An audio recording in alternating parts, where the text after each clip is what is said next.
Hello students, सभी बच्चों का स्टूडेंट एग्ज़ाम ट्यूटर सीरीज़ में स्वागत है। बच्चों, जैसे कि आपको पता है कि सामाजिक की 10वीं क्लास की हम मॉडल टेस्ट पेपर कर रहे हैं और इनमें हमने 3 टर्म मॉडल टेस्ट पेपर पहले करा दिए हैं। 4th आज हम करा रहे हैं।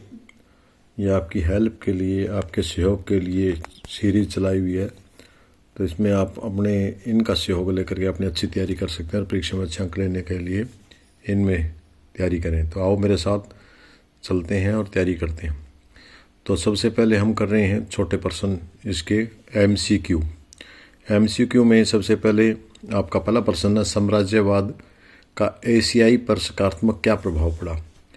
जागृति, उत्थान पड़ा था ये तो, नए उद्योग ये भी हुआ था, और यातायात के साधनों का विकास यातायात के साधन हुए थे। इसका मतलब हमारा उत्तर डी है कि सभी के सभी ये हुए थे। इसके बाद सेकंड क्वेश्चन पर चलते हैं। निम्नलिखित में से किस प्रस्थल में उत्खनन से बाढ़ के प्रमाण मिले हैं। कालीबंगा, आलमगिरी, मोहनजोदड़ो, बनावली। इनमें से मोहनजोदड़ो से मिले थे जो बाढ़ के प्रमाण मिले हमें, जब उसकी खुदाई की गई है तो बाढ़ के प्रमाण मोहनजोदड़ो से मिले हैं, तो हमारा आंसर रहेगा सी। इसके बाद प्रश्न नंबर 3, हिस्टोरिया का नामक ग्रंथ की रचना किसने की थी। प्लेटो, अरस्तो, थुलिडाइड, हिस्टोरियस। हेरोडोटस के नाम पर ही हिस्टोरियस की ग्रंथ की रचना की गई थी, तो आपका उत्तर रहेगा डी। इसके बाद हम अगले प्रश्न पर चलते हैं। लाहौर षड्यंत्र केस में किसे फांसी सजा दी गई थी।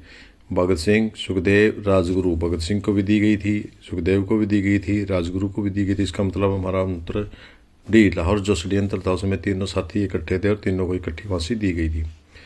क्वेश्चन नंबर 5, भारतीय संसद द्वारा जम्मू कश्मीर की धारा 317 के तहत मिला विशेष राज्य का दर्जा कब समाप्त किया गया। 31 अक्टूबर 2019 को बीजेपी सरकार ने किया है, तो इसका उत्तर आपने लिखना है। इसके बाद निम्नलिखित में से किस देश के कर्तन दहन प्रणाली को रोको का नाम से जाना जाता है। Mexico, Brazil, Venezuela, Indonesia. Brazil, इसका उत्तर हमारा ब्राज़ील। ब्राज़ील में कर्तन दहन प्रणाली को रोका गया कि वहाँ पर आग जलाकर आप आगे खेती नहीं कर सकते। इसके बाद निम्नलिखित में से कौन से देश की सीमा बेल्जियम के साथ नहीं लगती। France, Sweden, Netherlands, Luxembourg. Netherlands की सीमा नहीं, स्वीडन की सीमा है वो बेल्जियम के साथ नहीं लगती। फ्रांस की भी बेल्जियम के साथ लगती है, नीदरलैंड की भी लगती है और लक्समबर्ग की भी लगती है। तो हमारा उत्तर रहेगा, नहीं पूछा है इन्होंने, डायरेक्टिव में पूछा तो नहीं, स्वीडन है हमारा सी उत्तर रहेगा। इसके बाद हम चलते हैं प्रश्न नंबर 7। प्रश्न नंबर 8 है 7 के बाद। यदि ए और कथन, अभिकथन ए है, कारण आर है, निश्चित दिए गए हैं। यदि ए और आर दोनों सही है और आर ए की सही व्याख्या करते तो हमारा उत्तर ए रहेगा, और यदि ए और आर दोनों सही है किंतु आर ए की व्याख्या नहीं करता है तो हमारा उत्तर बी रहेगा। ए सही है किंतु आर गलत है तो हमारा उत्तर सी रहेगा। ए और आर दोनों गलत हैं तो हमारा उत्तर डी रहेगा।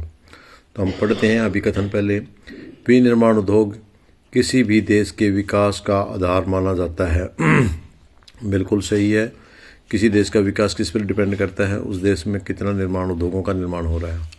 कृषि और उद्योग एक दूसरे पर निर्भर हैं। कृषि और उद्योग एक दूसरे पर निर्भर हैं, बिल्कुल निर्भर हैं, पर यहाँ आंसर दिया हुआ है विनिर्माण उद्योग किसी भी देश के विकास का आधार माना गया, ठीक है। कृषि और उद्योग एक दूसरे पर निर्भर हैं, यहाँ ये भी ठीक है। ये कृषि और एक दूसरे पर निर्भर है नहीं है, सो गलती यहाँ नहीं पूछा है। वाक्य में कृषि और उद्योग एक दूसरे पर निर्भर हैं, लेकिन यहाँ इन्होंने नहीं दे दिया, इसलिए हमारा ये गलत हो गया। तो हमारा उत्तर क्या ठीक रहेगा। ए तो सही है परंतु आर गलत है, तो हमारा उत्तर क्या देना पड़ेगा, सी देना पड़ेगा। इसके बाद निम्नलिखित में से कौन सा संघ सूची का विषय है। रक्षा, कृषि, व्यापार और शिक्षा। इनमें से सुरक्षा का काम और सारा संघ सरकार के पास है, किसी को और नहीं सौंपा गया है। देश की रक्षा से संबंधित जितने भी मामले हैं सारे सेंट्रल गवर्नमेंट के पास होते हैं, तो हमारा उत्तर रहेगा ए। इसके बाद 10वें क्वेश्चन पर चलते हैं। निम्नलिखित में से कौन सा देश संघ को साथ रखना का उदाहरण है। Australia, Bharat, USA, Switzerland. Bharat एक ऐसा देश है जो सब देशों के साथ लेकर के चलता है, सबकी विकास की सोचता है, तो हमारा उत्तर बी रहेगा। नारीवाद आंदोलन के मुख्य मुद्दे क्या थे? वोट के अधिकार की प्राप्ति, व्यक्तिगत जीवन की समानता, पारिवारिक जीवन में समानता, उपरोक्त सभी। वो बिल्कुल है। स्त्रियों को वोट का अधिकार होना चाहिए तो ठीक है। इसका जीवन सत्र में समानता, ये भी ठीक है। पारिवारिक जीवन में भी समानता होनी चाहिए पुरुषों के साथ। तो इसका मतलब हमारा तीनों ठीक है, तो उपरोक्त डी उत्तर रहेगा आपका। इसके बाद निम्नलिखित में कौन सी भाषा बेल्जियम में नहीं बोली जाती? डच बोली जाती है, फ्रेंच बोली जाती है, जर्मन भी बोली जाती है, स्पेनिश नहीं बोली जाती।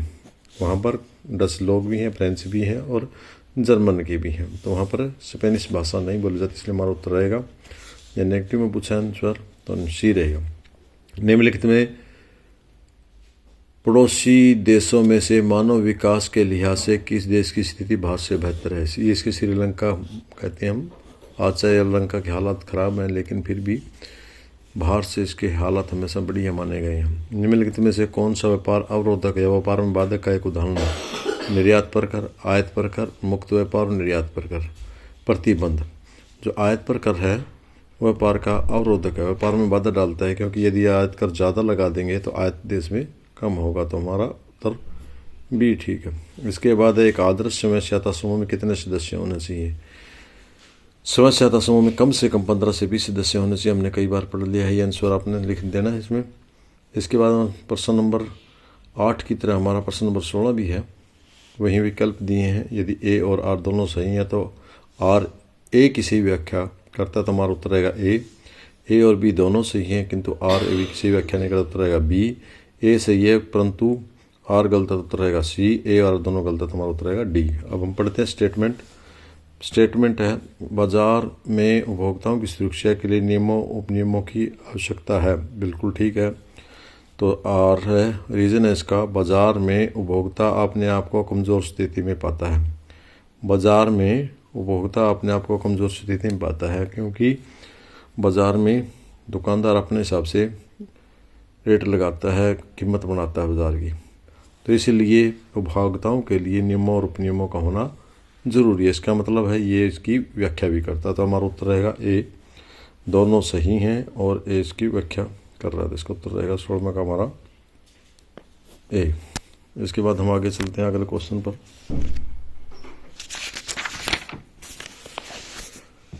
अगला क्वेश्चन है आपका, लौह पुरुष के नाम से हम कौन प्रसिद्ध है, किसी जानते हैं?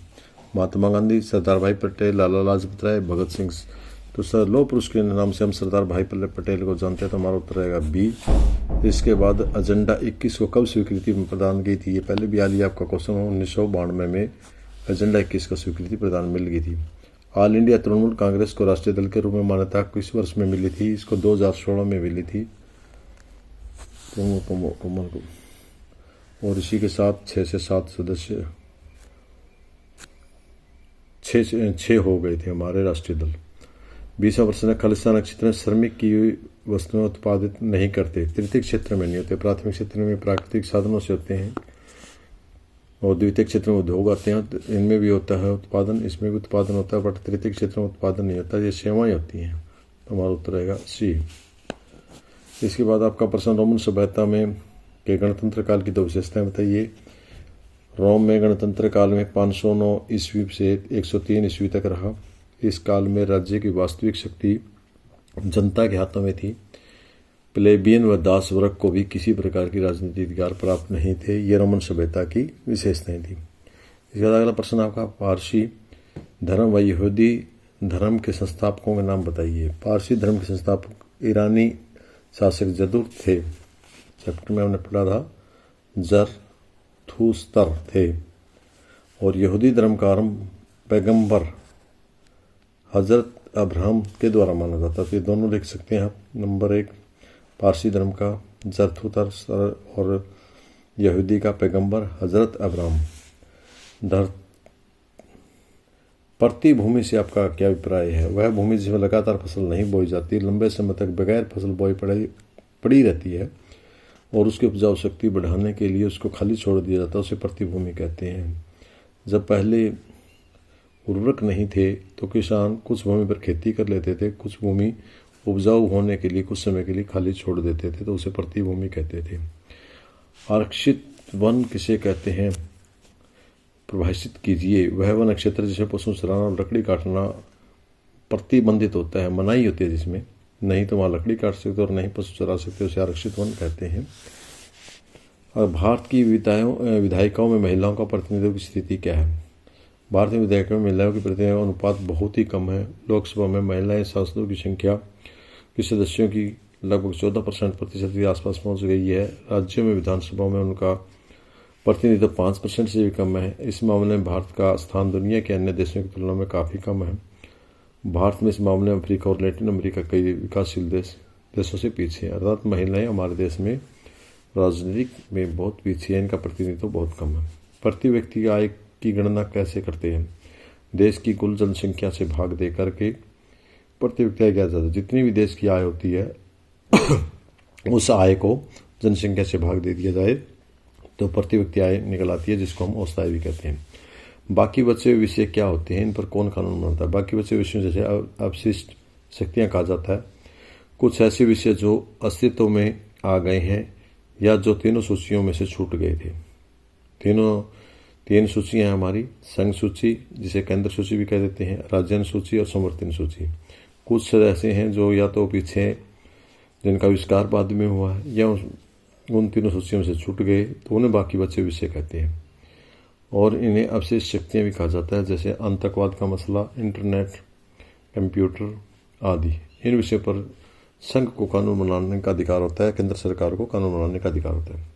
शिशु मृत्यु दर से आप क्या समझते हैं? यह दर किसी देश में किसी वर्ष में पैदा हुए 1000 जीवित बच्चों में से एक वर्ष में आयु होने से पहले जो बच्चे मर जाते हैं उसे मृत्यु दर कहा जाता है, शिशु मृत्यु दर कहा जाता है। तो मेरे ख्याल में शिशु मृत्यु दर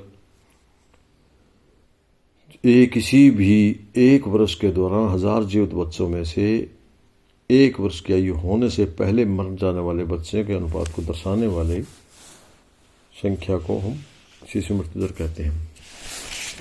उसके बाद अगला प्रश्न आपका 29वें प्रश्न पर चलते हैं। केस स्टडी का है। इस केस स्टडी में देखिए, आयत, निर्यात, नापतोल की प्रणाली, मुद्राएं, यातायात के समरूप संसाधनों में व्यापारिक गतिविधियों पर समुचित प्रकाश पड़ता है। उस समय धातु और अर्ध कीमती पत्थरों का आयात, स्थानीय वस्तुओं का निर्यात किया जाता था। आंतरिक विदेशी व्यापार स्थल समुद्र मार्ग दोनों से होता था। स्थल मार्ग से व्यापार बैलगाड़ियों के द्वारा किया जाता था। समुद्री मार्ग के प्रमाण मोहनजोदड़ो से प्राप्त हुए मोहरों पर अंकित नाव के चित्र, लोथल से प्राप्त मिट्टी के नाव के खिलौने से मिलता है। जिससे अंदाजा ला सकता है कि इन लोगों को नाव का ज्ञान था। मेसोपोटामिया के अभिलेख से पता चलता है कि उनके मेलुहा सरस्वती सिंधु सभ्यता से व्यापारिक संबंध थे। लोथल से बंदरगाह के साक्ष्य गवाह भी मिले हैं ऐसे। तो पहला प्रश्न, सरस्वती सिंधु सभ्यता का व्यापारिक गतिविधियों कैसे पता चलता है? तो हमें इसमें प्रश्न में आपका पूरा आया था, आयत, निर्यात, नापतोल। यहाँ से आप शुरू से आरंभ करेंगे इस प्रश्न को। इन आयत, निर्यात, नापतोल, प्रणाली, मुद्राएं, यातायात के स्वरूप, इन साधनों से व्यापारिक गतिविधियों का फर्क चलता है। ये समान मिलने के कारण हम कह सकते हैं कि इन लोगों को सरस्वती सिंधु सभ्यता में व्यापारिक गतिविधियाँ होती थी। लोगों के साथ लेन देन, नापतोल, व्यापार का काम होता था। समुद्री मार्ग से व्यापार के प्रमाण कहाँ से प्राप्त हुए हैं? मोहनजोदड़ो से प्राप्त हुए हैं। मोहनजोदड़ो समुद्री मार्ग के प्रमाण, यहाँ से शुरू करेंगे आप। तो मोहनजोदड़ो से प्राप्त मोहरों पर अंकित नाव के चित्र, लोथल से मिट्टी की नाव के खिलौने से मिलता है। यहाँ तक आप इसके उत्तर को लिख सकते हैं। बंदरगाह के साक्ष्य कहाँ से मिले हैं? लोथल से बंदरगाह के साक्ष्य मिले हैं। आप या लोथल इसका उत्तर लिख सकते हैं या पूरी लाइन भी लिख सकते हैं आप इसको, वो आपकी मर्जी है। अगला आपका केस स्टडी का प्रश्न, भूगोल से। जलोढ़ मृदाएं बहुत उपजाऊ होती हैं।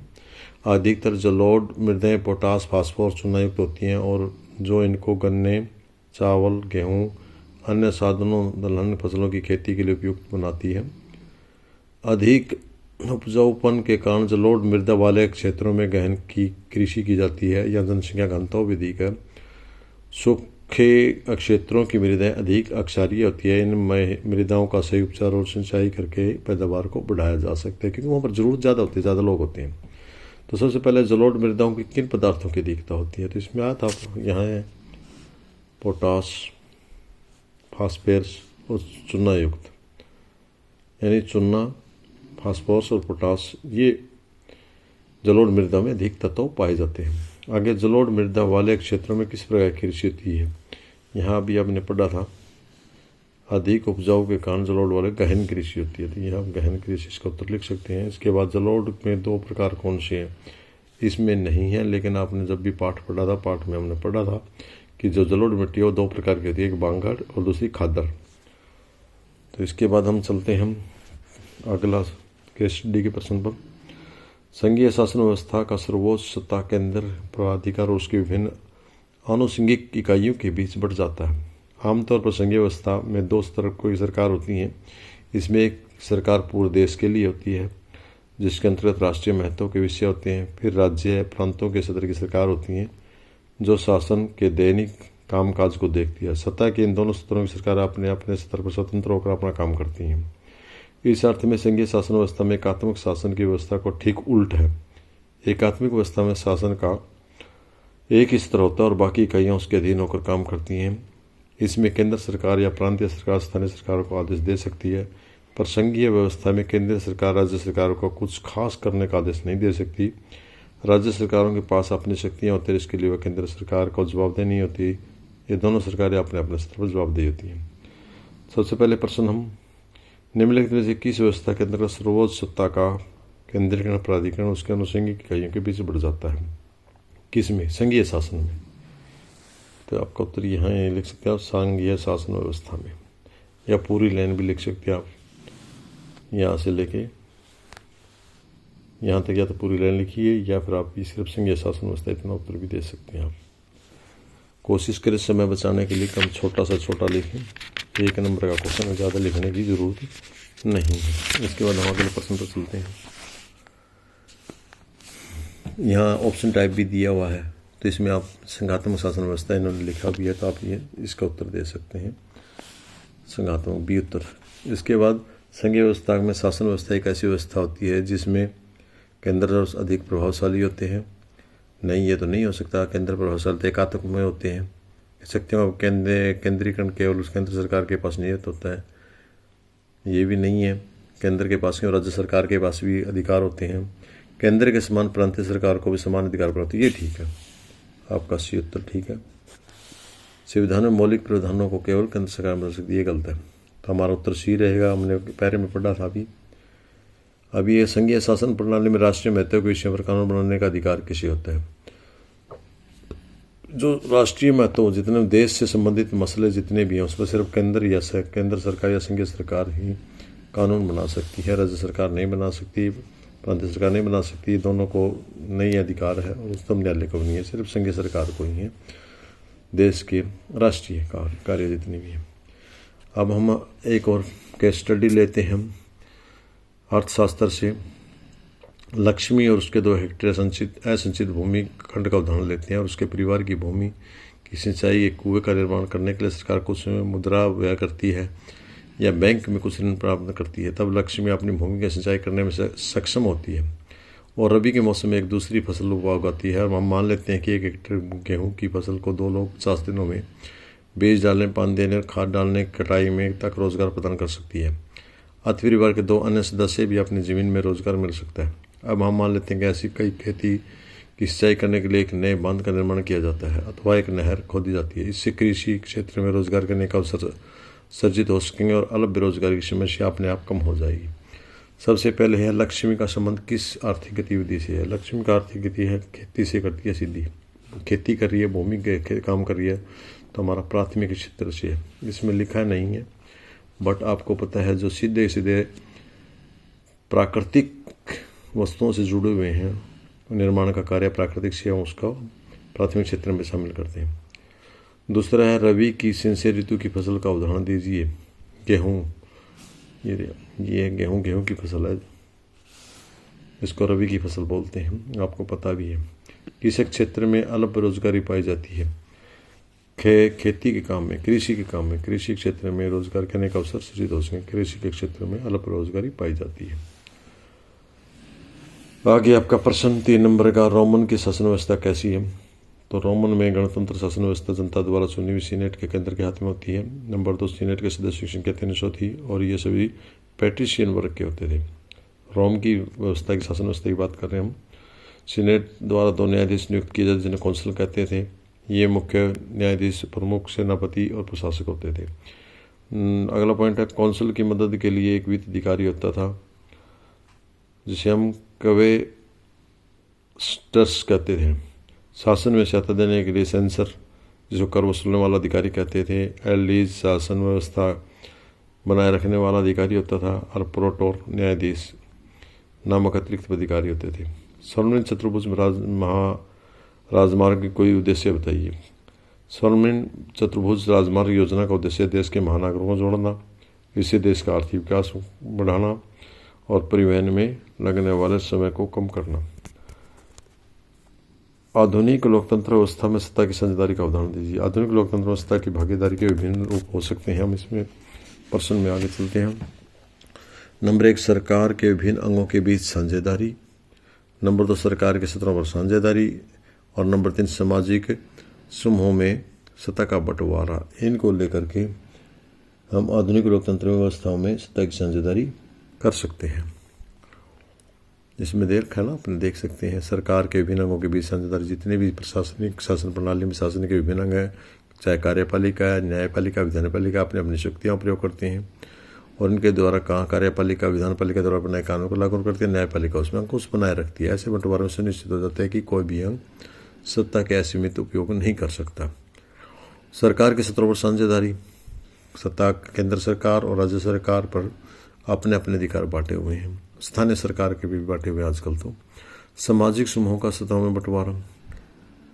सत्ता की साझेदारी का तीसरा प्रकार सत्ता की विभाजन सामाजिक समूह में, जैसे भाषा और धार्मिक समूह में आदि में भी किया जाता है। इसका उद्देश्य है अल्पसंख्यकों को उचित हिस्सा दिलाना। भारत में श्रम कानूनों के लचीलेपन पर श्रमिक पर पड़े प्रभाव का वर्णन कीजिए। श्रम कानूनों में लचीलेपन ने श्रमिक को बुरी तरह से प्रभावित किया है। बहुराष्ट्रीय कंपनियां अपने लागत में कटौती के लिए उन्हें अस्थायी आधार पर नियुक्त करती है। अत्यधिक मांग के दौरान श्रमिकों को लंबे समय तक काम पर करना पड़ता है। 37वां प्रश्न, भारतीय धन व संपदा के निष्कासन के बारे में। जब अंग्रेज हमारे देश में थे तो उन्होंने अपने देश को खूब लूटा, यहाँ का दोहन किया, यहाँ की संपदा को अपने देश में लेके, जिसको हम संपदा निष्कासन कहते हैं। भारत में अंग्रेज विदेशी बनकर रहे। उन्होंने भारत का खूब शोषण किया। बाहर से धन, अधिकांश धन अपने देश में ले गए और जो भारत का धन था वो इंग्लैंड के लिए पर खर्च किया। ये धन सैनिक अधिकारियों की भारी वेतन और पेंशन के रूप में भारतीयों के राजकोष से दिया जाता था। कंपनी में कंपनी के कर्मचारी भारतीय शासकों और जिम्मेदार व्यापारियों को उचित अनुचित ढंग से अर्जित करती थी। उनसे हर प्रकार से पैसे को छूटने का काम करती थी। व्यापार से भारी मुनाफा होता था, वह धन इंग्लैंड को भेजा जाता था। इसके ऑप्शन में है सिंधु सभ्यता के पतन के कारण, जो हम पहले भी कर चुके हैं। प्रशासनिक शिथिलता के कारण सिंधु घाटी का पतन हुआ होगा। जलवायु परिवर्तन के कारण हो सकता है, बाढ़ के कारण हो सकता है, और विदेशी व्यापार की गतिरोध के कारण, महामारी के कारण। ये कुछ कारण दिए हैं आपके सामने। इन कारणों से भी हम लगता है कि सस्ती सिंधु सभ्यता थी, उसका पतन हो गया, खत्म हो गई थी। प्रश्न बड़ा इजी और आसान है। इसके बाद अगला प्रश्न आपका है, बेल्जियम में संविधान में 1970 के बीच संशोधनों का वर्णन कीजिए। संशोधन में इस बात का स्पष्ट प्रावधान किया गया कि डच और फ्रेंच भाषी मंत्रियों की संख्या समान रहे। केंद्र सरकार की कई शक्तियों को दोनों क्षेत्रीय सरकारों को सौंप दिया गया। राज्य सरकारें अब केंद्र सरकार के अधीन नहीं रही। ब्रुसेल्स में अलग स्थापित की गई दोनों समुदायों का समान प्रतिनिधित्व रखा गया। दोनों सरकारों के अतिरिक्त यहाँ एक सामुदायिक सरकार की स्थापना की। ये एक विशेष कारण था यहाँ, जो अन्य देशों की सरकारों से कुछ अलग है। इस सरकार का चुनाव सिर्फ भाषा करने, एक भाषा के लोग करते थे। डच वाले, फ्रेंच वाले, जर्मन बोलने वाले समुदायों के बीच यहाँ लोग रहते हैं, उन्हें सामुदायिक सरकार चुनने का अधिकार है। अगले, राजनीतिक दलों को कैसे सुधारा जा सकता है? तो राजनीतिक निम्नलिखित है। नंबर 1, विधायकों और सांसदों को दल बदलने पर से रोकने के लिए संविधान में संशोधन करना चाहिए। नए कानून के साथ दल बदल करने वाले संसाधनों विधायकों को अपनी सीट गंवानी होगी। उच्चतम न्यायालय ने पैसे और अपराधियों का प्रभाव को कम करने का आदेश जारी किया। इस आदेश के अनुसार चुनाव लड़ने वाले हर उम्मीदवार को अपनी संपत्ति का ब्यौरा देना होगा और विरुद्ध चल रहे आपराधिक मामलों का भी ब्यौरा देना होगा।